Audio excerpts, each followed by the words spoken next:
Tout commença quand les étoiles se sont alignées, quand mon grand frère, fraîchement rentré d'un vide-grenier, me montra la jaquette d'un jeu qui, sans que je le sache, allait m'accompagner durant une grande partie de ma vie. Un jeu qui allait forger une grande partie de mes opinions et de ma vision du monde. Un jeu se démarquant de tous ceux auxquels j'ai pu me confronter.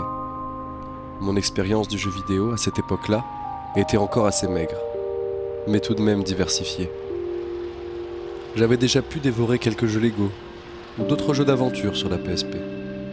J'ai aussi découvert Minecraft dans ma primaire ou eu des expériences de jeux violents avec Black Ops, le premier du nom, ou bien World at War.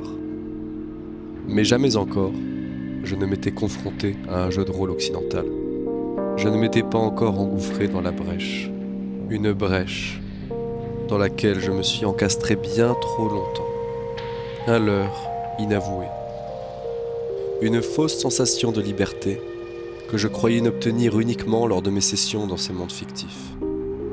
Car les jeux de rôle en monde ouvert sont pour ainsi dire un tantinet vicieux, alliant une liberté de mouvement avec une progression des capacités du personnage que l'on incarne ou une évolution des personnages que l'on aide. J'utilise ici le mot vicieux car cela fait appel à un instinct primaire où l'on désire profondément avoir et profiter de la liberté offerte par la vie et également se sentir incroyablement heureux et accompli lorsqu'on se rend compte de ses propres progrès et atteintes d'objectifs. Vous voyez peut-être où je veux en venir. Le vice ici présenté réside dans la création d'une dissociation entre fiction et réalité, où nos besoins de liberté et d'accomplissement personnel sont comblés grâce à nos efforts et actions dans un univers virtuel. Mais malgré tout, mon opinion sur ces jeux vidéo reste conciliante, car sans excès, il n'y a plus aucune raison de se plaindre de ça. Mais, qu'on le veuille ou non, les sensations de vivre une histoire, de faire ses propres choix, d'accomplir ses propres défis, sont toutes des sensations bel et bien réelles. C'est pour ça que les jeux vidéo m'ont autant marqué, parce que j'y prenais part, mais pas forcément de la même manière que pour les films qui m'ont touché. C'est essentiellement parce que mes émotions ou mon esprit sont accompagnés d'actions et de décisions, sans être uniquement un simple spectateur. L'implication émotionnelle découlant des jeux vidéo est la raison principale qui me pousse à vouloir autant mettre en texte et en images mes relations avec ces univers fictifs.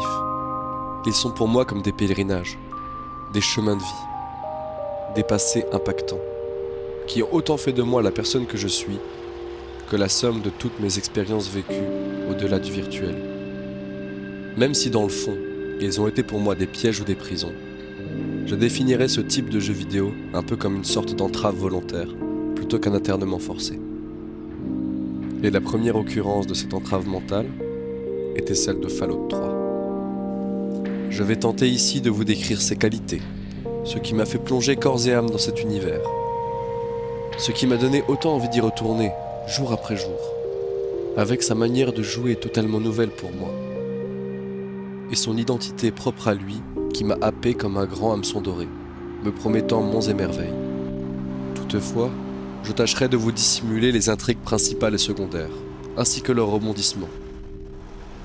Pour les personnes n'ayant pas encore fait expérience de cette pépite de la fin des années 2000, je vous souhaite sincèrement de le découvrir un jour.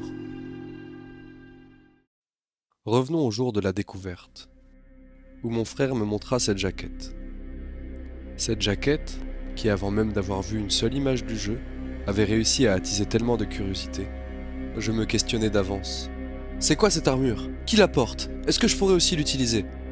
Également, l'arrière de la jaquette éveilla pas mal de suppositions, dont ma première occurrence du mot apocalyptique. Qu'est-ce que ça signifiait? Aussi, qu'est-ce que c'est un ghoul? Un super mutant? C'est ces trucs qu'on voit là? Et en regardant plus bas... Oh non, il est Peggy 18. Il faut à tout prix le cacher aux yeux de mon père, sinon je peux déjà lui dire adieu. La jaquette, à elle seule, n'était qu'une mise en bouche, jusqu'à la découverte du livret. Il était riche en informations et en questionnements, principalement sur le contenu du jeu. À tel point que je me souviens encore l'avoir ramené plusieurs fois à mon école pour le lire dans le bus ou pendant mes temps libres en classe. Une après-midi, mon frère alluma cette bonne vieille PS3 Fat, option paramoteur. Il y inséra le jeu, les noms des boîtes apparaissent et défilent avec une sorte de diaporama qui me faisait beaucoup penser à une vieille machine que mon grand-père utilisait pour projeter des photos au mur. Une esthétique qui déjà fait appel à un semblant de nostalgie. Nouvelle partie, et on a eu droit à une cinématique. Une cinématique qui restera gravée dans mon esprit d'enfant de 10 ans que j'étais. Cette introduction, on peut dire qu'elle a très bien rempli son rôle. Tout y était pour creuser ma curiosité comme jamais auparavant. Premièrement, une ouverture avec du vieux jazz. Un vieux bus délabré. Un travelling arrière qui nous laisse entrevoir ensuite une ville complètement pétée.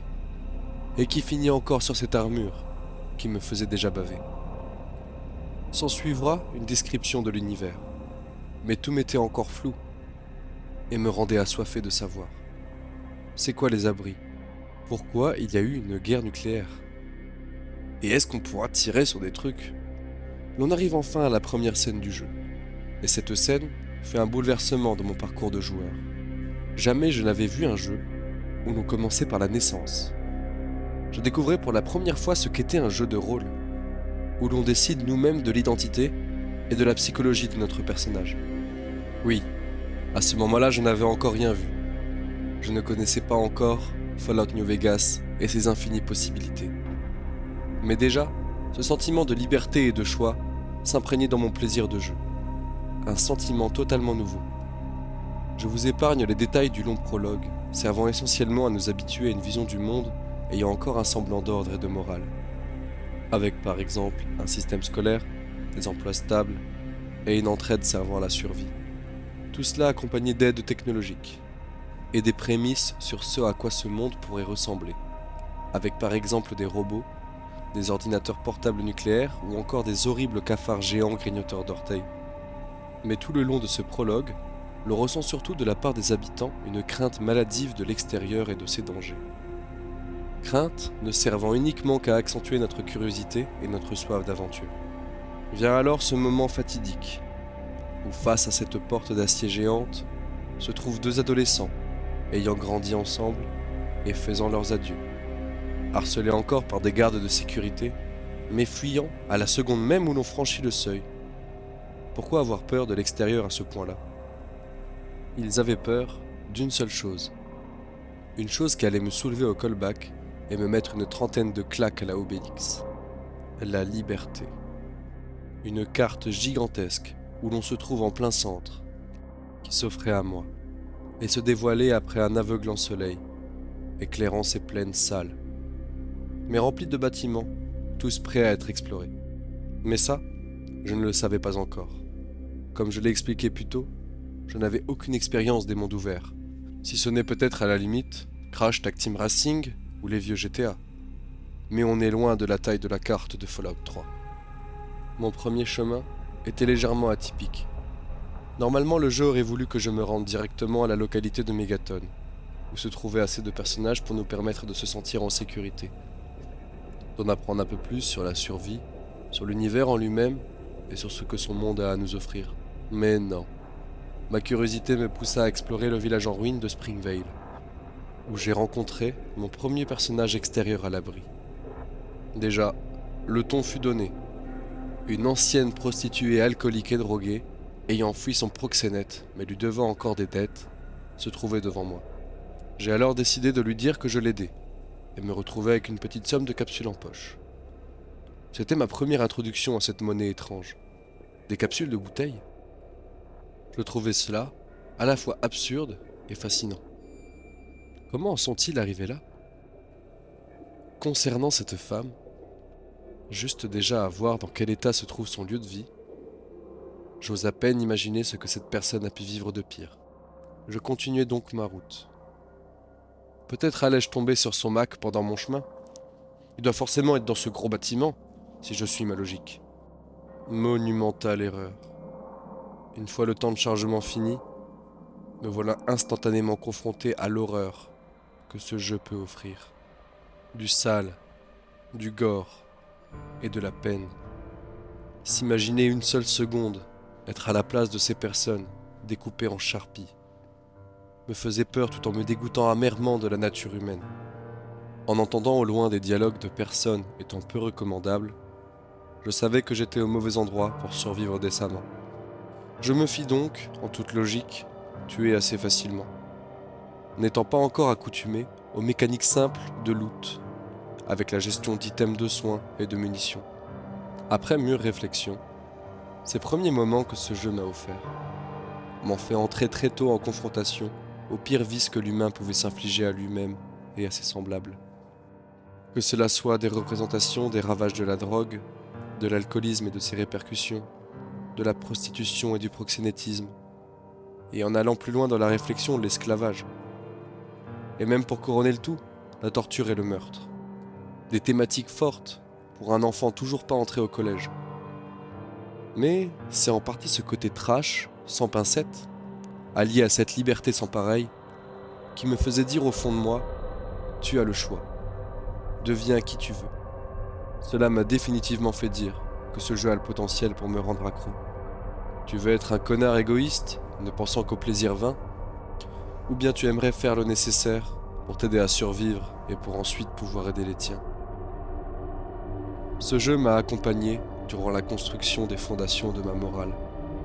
Même si je ne me rends compte qu'aujourd'hui, c'est bel et bien grâce à cette confrontation aux côtés vicieux de l'humanité qui ont commencé à définir mon système de valeurs. Qu'est-ce qui est bon? Qu'est-ce qui est mauvais? J'allais pouvoir en faire l'expérience tout au long de ce jeu. Mais oh mon Dieu, j'étais pas encore prêt pour l'expérience qu'allait m'offrir New Vegas, où tout ce système de valeurs allait s'effondrer, puis se reconstruire à nouveau. Mais je prendrai le temps qu'il faudra pour consacrer une vidéo entière à cet autre jeu.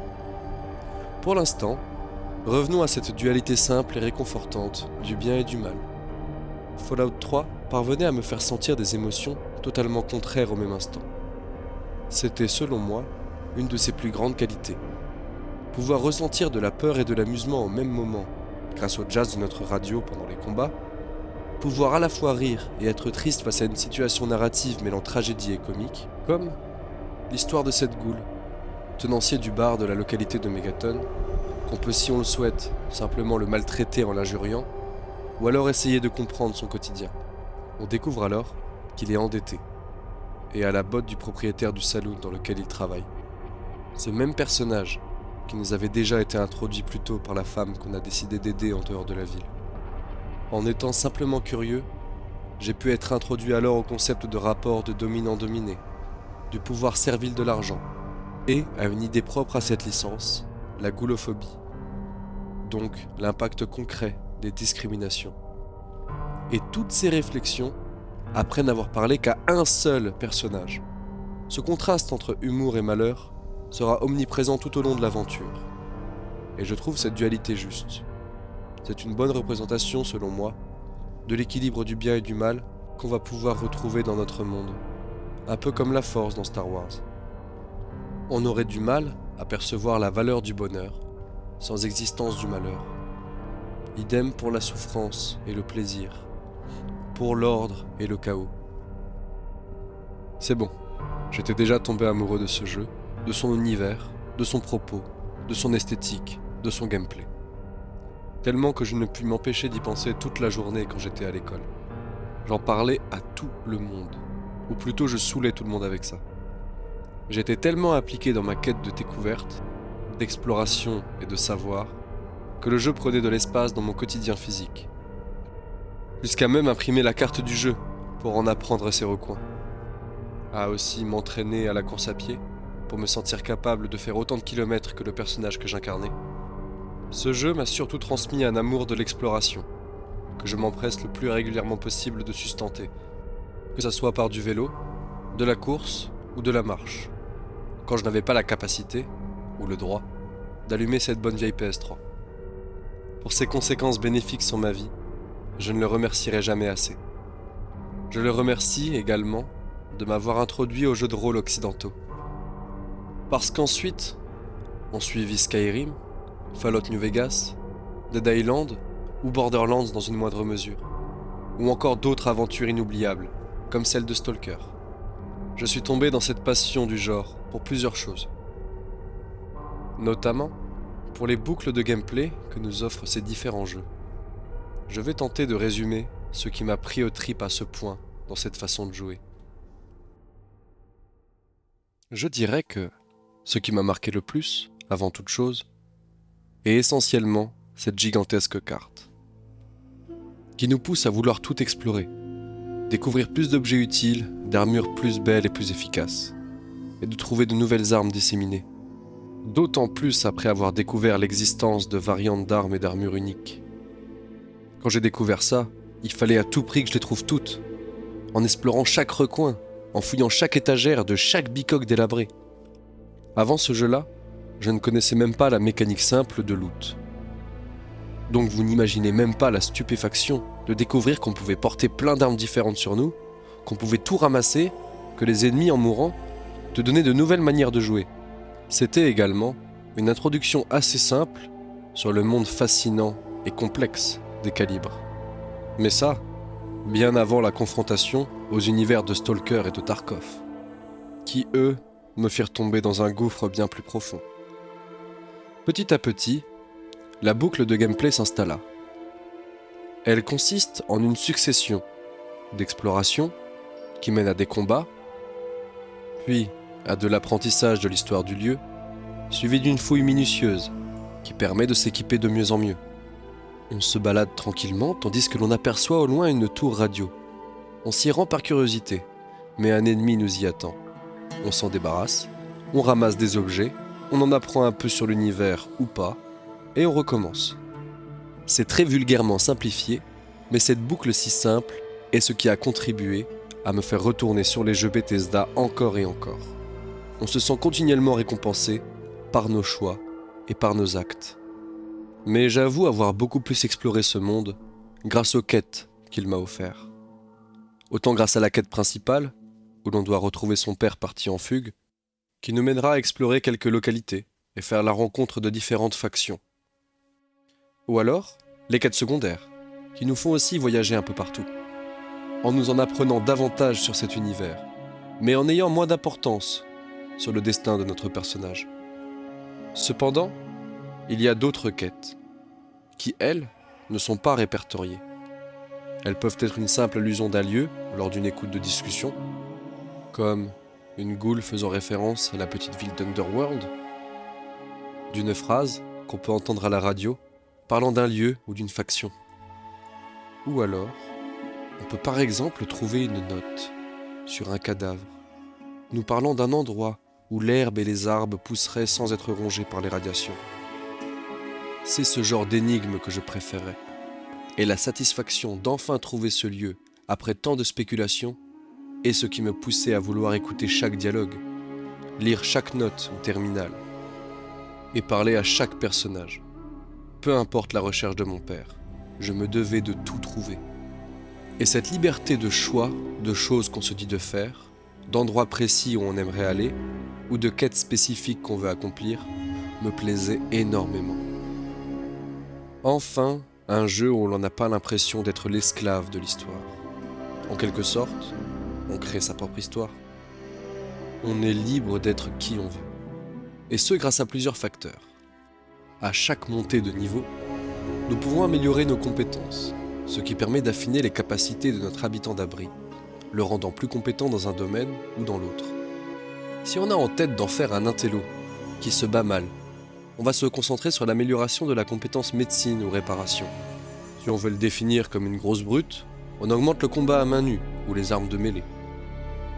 Ensuite viennent les aptitudes, qui quant à elles sont là pour décrire l'identité de votre personnage au fur et à mesure de son évolution physique et psychologique. Comme par exemple, le rendre cannibale, si l'on considère qu'il est devenu fou en voyant ce monde horrible. Ou alors, l'aptitude cyborg, si on a créé un personnage fou de technologie. Les possibilités de création d'identité sont les raisons qui m'ont poussé à recréer continuellement des nouvelles parties. Ne voulant pas à tout prix faire le jeu à 100%, mais désirant créer un chemin logique d'accomplissement de quête et d'exploration, se mêlant à l'identité que je crée à mon personnage progressivement. Et un autre outil nous servant aussi beaucoup pour avoir une preuve concrète des impacts que notre personnalité a sur le monde autour de nous, est la jauge de karma. En fonction de nos actions, jugées bonnes ou mauvaises par la morale du jeu, notre karma augmentera ou diminuera, et selon notre niveau, le jeu nous affectera un sobriquet définissant notre réputation dans les terres désolées. D'autant plus que le niveau de karma est un facteur décisif si on souhaite recruter des compagnons de route. On prend alors soin de réfléchir aux conséquences éventuelles que pourraient avoir nos actions ou nos pulsions. De mauvaises actions, comme le vol ou le meurtre, feront baisser votre karma, tandis que des actes de charité vous l'augmentera. Même avoir un karma neutre peut avoir une incidence. Et cela nous poussera à vouloir un équilibre entre nos bonnes et mauvaises actions. Ce robot de combat, par exemple, ne vous rejoindra pas si vous êtes trop sain ou à l'inverse trop cruel. Pour pouvoir correspondre à sa matrice de personnalité militaire, ou être gentil ou méchant, ne conduirait selon lui, je pense, qu'à de l'insubordination. Il y a de nombreux compagnons de voyage, et tous ont une personnalité et une histoire qui font d'eux des personnages uniques, avec qui notre histoire finira par se mêler. Si vous jouez le rôle d'un pillard sans foi ni loi, qui peut tuer sans scrupule, alliez-vous à Jéricho, un raider retraité en manque de boucherie. Ou si vous désirez être simplement un loup solitaire, partez à la recherche de Canigou, un berger allemand aux beaux yeux vairons, capable de vous défendre en toute situation. Pour chaque identité de personnage que vous choisirez, il y aura un compagnon qui y correspondra. Grâce à ce système de compétences, d'aptitudes, de choix d'armes variés et de compagnons, une grande palette de façons de jouer s'offre à nous. Pour les amoureux de l'infiltration, privilégiez les compétences discrétion et armes légères, et vous trouverez rapidement un pistolet avec un suppresseur pendant votre voyage. Vous êtes plutôt un gros bourrin? Prenez donc un minigun, un fusil à pompe et une masse, et explosez-les tous. Vous préférez éviter les combats, mais être sûr de les gagner? Améliorez votre compétence explosive.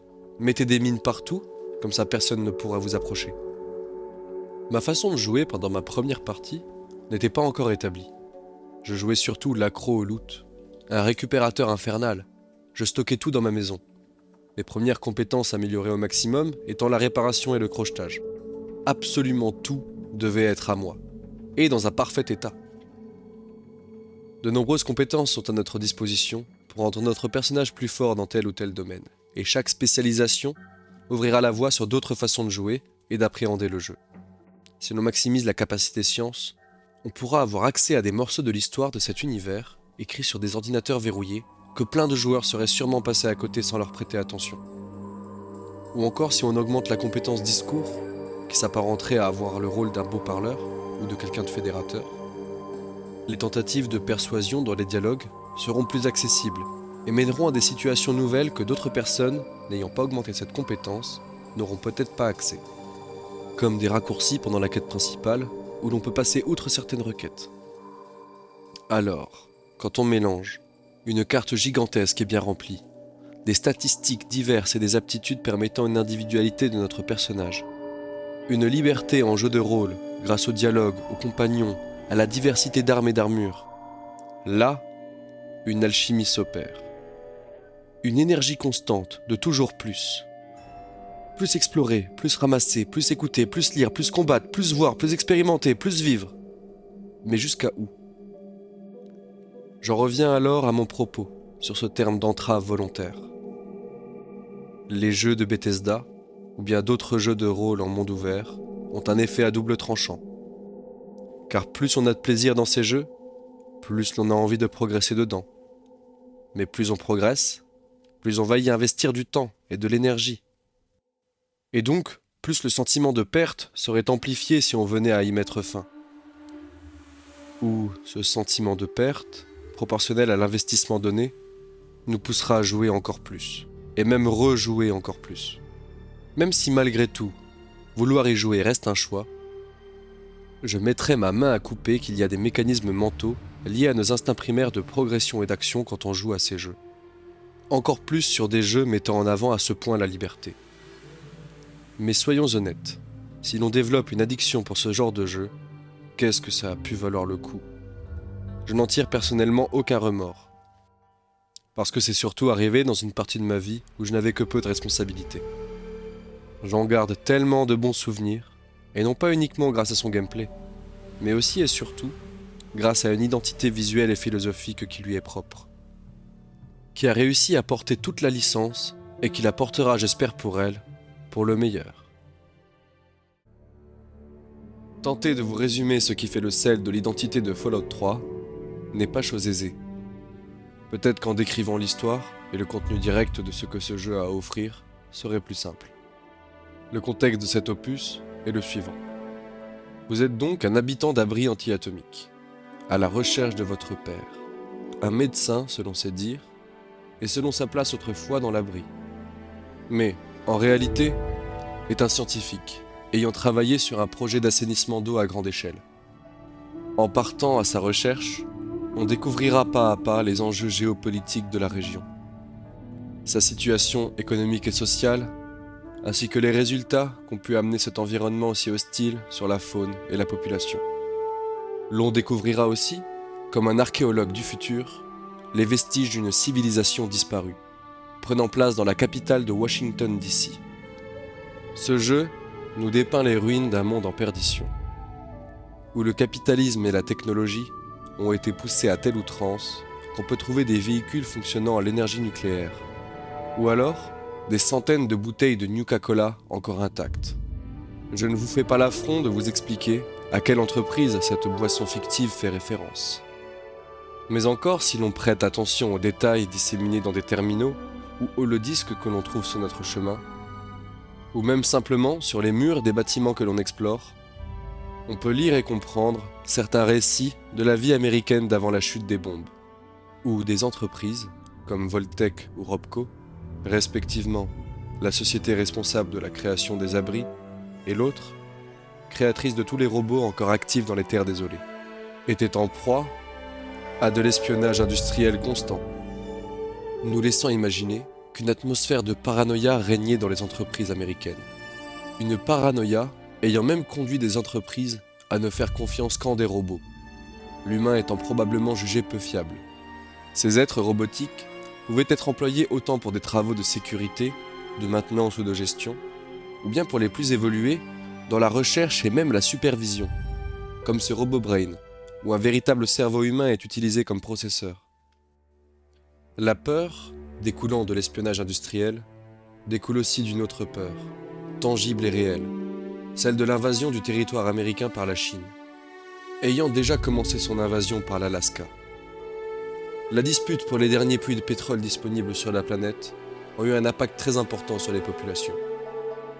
Grâce à un simple écran de chargement, on aperçoit que le Canada a été annexé par les États-Unis après l'attaque chinoise, nous laissant donc seulement imaginer tout ce pan de l'histoire que le jeu nous occulte. De même, les scénarios de la guerre sino-américaine sont très peu présents. Il y a bien un contenu additionnel du jeu, nous laissant entrer dans une simulation de la bataille de la ville d'Anchorage en Alaska. Mais ce segment du jeu ne nous offre qu'une simulation, produite par l'armée américaine, donc sans aucun doute un autre outil de propagande. On ne peut, encore une fois, qu'imaginer les horreurs que cette guerre des titans a pu produire. Mais les éléments dont on dispose de quelques informations concernent eux la chasse aux sorcières répandue dans tout le pays. Ou comme pendant notre guerre froide, les Américains s'accusaient d'être des communistes conspirant contre les États-Unis, à tort ou à raison, pour s'octroyer des places de choix en éliminant des concurrents, ou pour faire leur devoir. Et comme dans la guerre froide de notre monde, une course à l'armement des deux blocs était à l'œuvre. Et en tant que joueur, cela est tout à notre avantage. L'omniprésence d'armes, de munitions et de technologies de guerre disséminées dans la carte nous laisse penser à une course folle de qui aura la plus puissante bombe ou l'arme la plus sophistiquée. C'est pourquoi l'on va trouver des fusils laser pouvant réduire vos cibles en cendres, des armes à plasma liquéfiant toute matière organique, des lances mini-bombes atomiques laissant des champignons radioactifs sur votre passage. On peut trouver à la fois une présence d'armes de l'OTAN, comme un remaniement d'une HKG-3, mais aussi des armes asiatiques, comme ces répliques chinoises d'un Mauser C-96 ou d'une Kalachnikov. On peut même trouver encore des lance-flammes en état de marche. Je rappelle que dans notre monde, ils sont censés être prohibés par la Convention de Genève. Mais cela n'empêche pas l'armée chinoise, de notre monde à nous, d'en posséder bel et bien et d'en équiper leur escouade de combat. Il faut bien se protéger de toutes ces nouvelles armes. Et pour contrer ce problème, il y a l'armure assistée. Imaginez une armure qui, en plus de vous protéger des impacts de balles de petit calibre, peut aussi vous faire résister aux radiations et décupler votre force. C'est précisément un exosquelette blindé, qui face à un humain normal, le rapport de force est inquantifiable. Et cette armure représente l'identité même de la faction de la confrérie de l'acier. Un semblant de reste de l'armée américaine, à ce que l'on comprend. Adoptant encore des codes de l'ancien monde, comme une hiérarchie stricte, un respect du grade et de l'intelligence, une glorification guerrière de l'héroïsme et de l'autorité, alors que dans les faits, cette faction peine, dans son conflit face aux super mutants, à reprendre le contrôle des rues détruites de la capitale américaine. Je vais me répéter, même en étant équipés d'armures surpuissantes, ils peinent à endiguer le pouvoir de ces super mutants. En quoi sont-ils faits? Pourquoi sont-ils si puissants? Ces géantes brutes vertes, assoiffées de combat, n'ont qu'un objectif: capturer des humains encore en vie pour qu'ils puissent à terme grossir leur rang. Tandis que le reste des corps des êtres humains qu'ils auraient pu attaquer finissent dans des sacs disséminés ici et là dans leur campement de fortune. Ils étaient humains autrefois, avant d'adopter cet aspect si particulier. Leur provenance, au début de l'aventure, reste un mystère. Ils occupent à la fois les terres arides ainsi que l'étendue des ruines de la capitale. Ils semblent adopter une légère forme de hiérarchie, laissant penser à un semblant d'organisation militaire. Mais on est loin de l'organisation de la confrérie de l'acier. Une autre faction, similaire à la confrérie dans son fonctionnement, mais à l'opposé dans leurs codes moraux, est la compagnie Talon. L'on arrive à comprendre qu'ils sont des mercenaires, sans preuve concrète de qui peuvent être leurs employeurs. On ne peut qu'émettre des suppositions. Néanmoins, on peut constater qu'eux aussi peinent à repousser les supermutants dans certaines zones de la ville. Mais ils s'attaquent également aux civils présents sur leur chemin. Même après une apocalypse nucléaire, les hommes continuèrent de s'allier pour augmenter leur force en adoptant des organisations militaires et des doctrines les ayant déjà conduits dans le passé à leur propre perte. La lutte pour le contrôle des ressources, des territoires et des vies restera un axe inné de la pensée collective humaine. Dans l'introduction du jeu, une des citations résonne en moi plus que toutes les autres. La guerre ne meurt jamais. Elle évolue peut-être, mais jamais la paix n'aura de valeur sans connaissance et maîtrise du conflit. La vie est dure dans les terres désolées, autant pour les groupes d'humains organisés que pour les simples survivants cherchant au jour le jour des moyens de se nourrir. Ils pourront, s'ils le souhaitent, manger de la nourriture périmée de 200 ans, alors bourrée de conservateurs. Ou sinon, se délecter de ragoûts de viande chassée irradiée. Au menu aujourd'hui, du rat de cafard bouilli ou un steak de rat taupe. L'autre difficulté est simplement de trouver de l'eau non contaminée.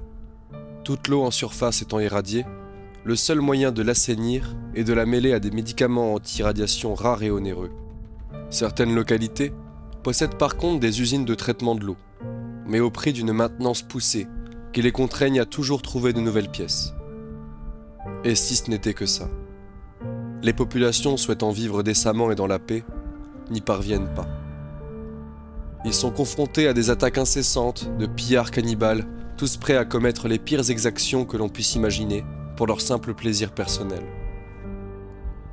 Ce sont les punks à chiens des terres désolées, sans Dieu ni maître, vouant presque un culte aux drogues qu'ils ingèrent pour calmer leurs crises psychotiques, ou à l'inverse, pour les provoquer. Et en drogue, on a du choix. Le jet s'apparente à un inhalateur de ventoline, mais vous fera ressentir une impression de temps qui s'écoule au ralenti. Le psycho décuplera votre force et votre agressivité, mais aussi votre instabilité mentale.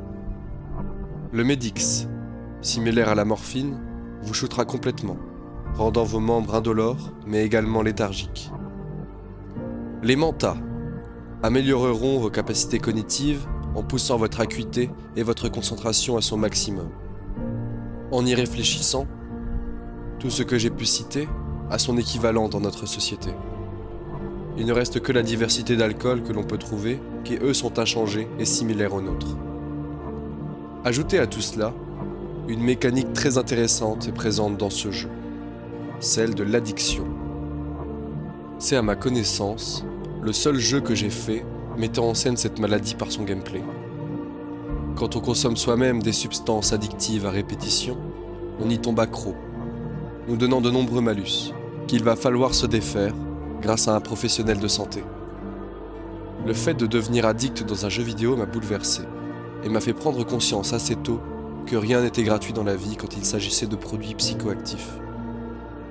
Mais même, rien qu'en voyant le mode de vie qu'adoptaient ces pillards, constitué de meurtres, d'agressions, de drogue et de dépravation, je savais à quoi m'attendre si je choisissais le mauvais chemin. Si un habitant de ce monde se fait capturer par des pillards, c'est s'il a eu de la chance. Au moins il sait à quoi s'attendre, une mort lente ou rapide.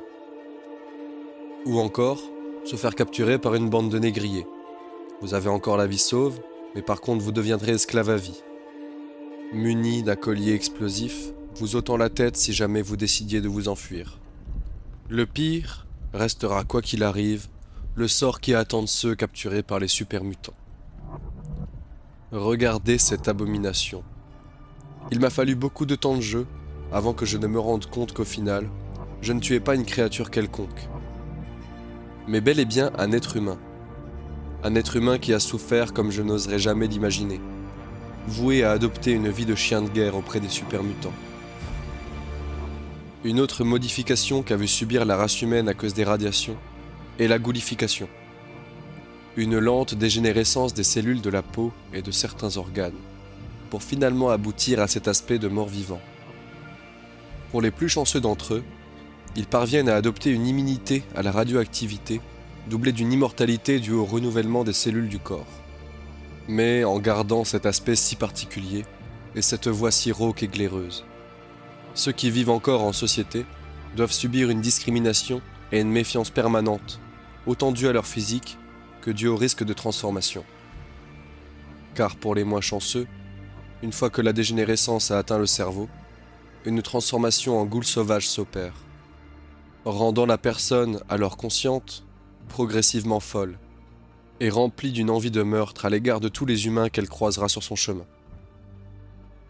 De nombreuses goules sauvages errent sans but dans les tunnels sombres abandonnés de la capitale, attendant leur heure ou la venue d'une proie.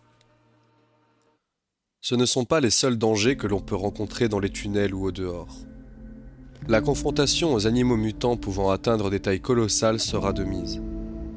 Attention aux nids de fourmis géantes, capables à elles seules de couper le bras d'un homme d'un croc de mandibule. Alors en nombre, elles constitueraient une menace de premier ordre pour toutes les factions organisées. Attention également aux mouches bouffies, capables d'envoyer leur suc à distance pour digérer à l'avance leur proie de toute taille. Pour ceux ayant déjà vu le film La Mouche de Cronenberg, vous savez. Je n'ose imaginer le nombre de maladies qu'elles peuvent transmettre par ce procédé, répandant la mort et ainsi assurer la survie de leurs larves. L'on va aussi rencontrer sur notre route des scorpions pouvant varier de la taille d'un chien à celle d'une voiture. N'espérez même pas y survivre sans un bon fusil. Mais encore ils ne sont rien en comparaison des fangeux. Essayez d'imaginer des crabes devenus bipèdes et anthropomorphes, et ayant adopté, grâce à leur évolution, un mode de vie similaire aux fourmis, avec un système hiérarchique et une protection généralisée de leur progéniture.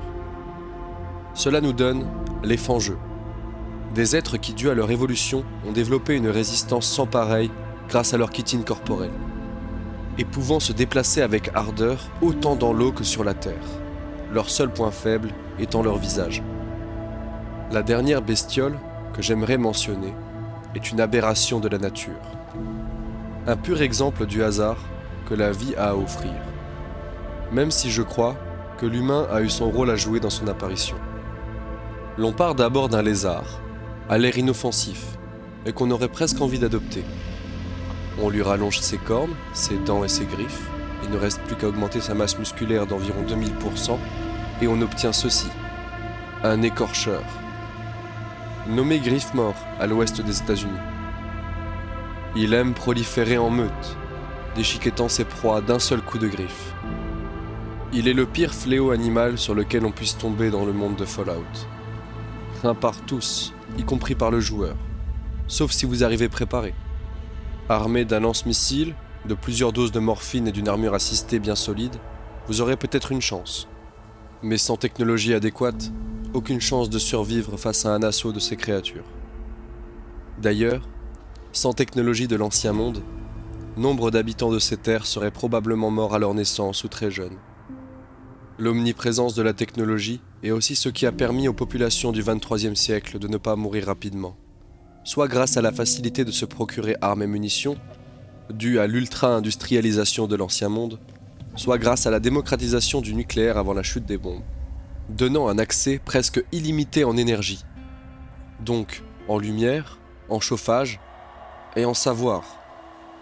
Certaines localités comportent des personnes érudites encore capables d'étudier, avec leur ordinateur alimenté en pile à fission. Et vous également. Dans l'abri où le joueur naît, vous êtes octroyé un Pip-Boy 3000, un ordinateur de poignée alimenté lui aussi en énergie nucléaire. Un smartphone à la batterie infinie, en somme. Et il vous permettra d'avoir accès à une carte du monde, une gestion de votre inventaire, de votre santé, de votre journal de quête. Mais encore et surtout, il vous offrira la capacité de capter des ondes radio. Là, s'ouvre un tout nouveau pan du jeu, entrant en contraste avec tout ce que l'on fera, verra ou dira. Car une des ondes que l'on arrive à capter, Galaxy News Radio, nous dévoilera un éventail de musique du début et milieu du XXe siècle, alliant swing, jazz et blues pour le plaisir de nos oreilles.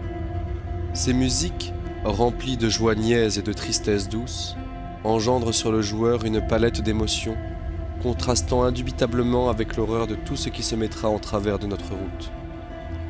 Découvrir comment une famille de cannibales réussit à survivre en cultivant le mensonge auprès de leurs enfants, être témoin de mise à mort arbitraire d'innocents, de passage à tabac d'un raider par ses pairs, de lire sur un terminal d'avant-guerre comment une famille s'est progressivement éteinte membre après membre,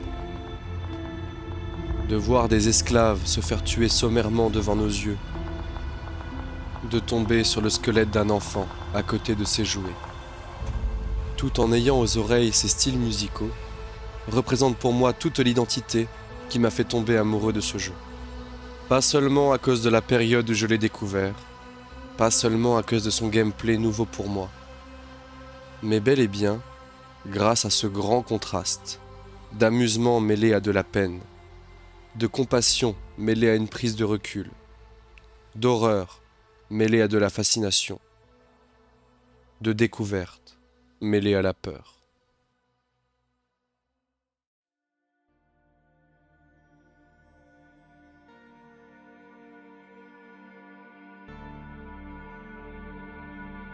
Fallout 3 a aidé à la construction de mon identité. Il m'a aidé à définir ce que j'aime, ce qui m'attire.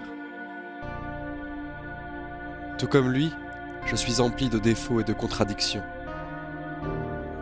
Mais tout comme lui, ils font de moi la personne que je suis, dans toute sa splendeur et dans toute sa noirceur. Il m'a guidé et servi de refuge quand j'en avais besoin. Il m'a permis d'entrevoir plus dans ma petite vie. Il m'a ouvert la voie à des expériences que je n'aurais jamais connues sans lui. Et il me permettra encore plus d'affiner mon regard et de perfectionner mon flair. Je vais, vidéo après vidéo, documenter et rapporter mes chemins virtuels. Dévoiler mes points de vue afin de sceller cette boucle, de mailler ses souvenirs et d'en faire une cotte épaisse. À travers ma dévotion et mon amour de l'exploration, j'illustrerai cette chaîne en vous invitant à prendre place dans mon baluchon.